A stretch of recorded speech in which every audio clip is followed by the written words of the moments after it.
It's a problem we all have. Housing has gone up so much that we can't afford to do anything else with our lives. So what sets the price of housing? Well, mostly it's supply and demand. So as our zoning has restricted the areas that we can build, we're reducing supply. As our economy has demanded more people, we are increasing demand. And that essentially means that the price of housing goes up because we don't have enough, and the people who can afford to pay more do so. We also have the impact of existing housing. If we can only produce housing at a higher cost than existing housing, then construction stops, which is what's happening right now. So what can the city do about this? Well, a lot of these factors are global and the city can't do anything, but some of them are within our control. Number one, approval costs. So the Ontario Association of Architects did a study in 2018 that found that for every month a project is in approvals, it costs each unit $2,500.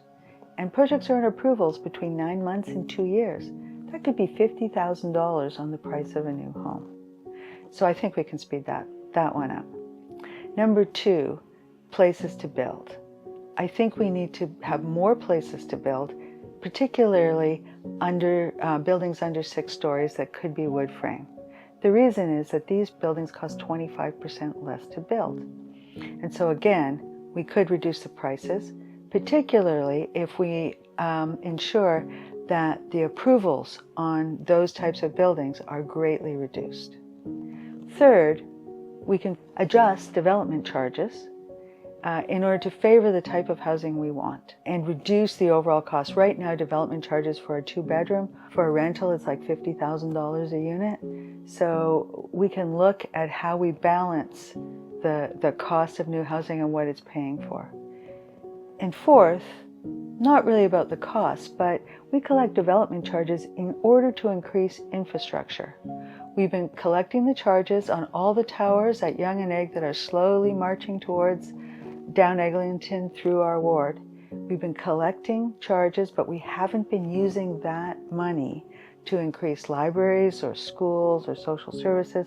So we're really feeling the pinch in that area.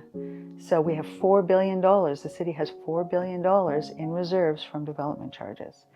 We need to start to spend it. So this is not an overnight fix. The mess that we're in right now did not happen in the last decade. It's really been accumulative over the last 3 decades. So it's not going to be immediate, but there's no time like now to start to fix it and to make it better for the next decade.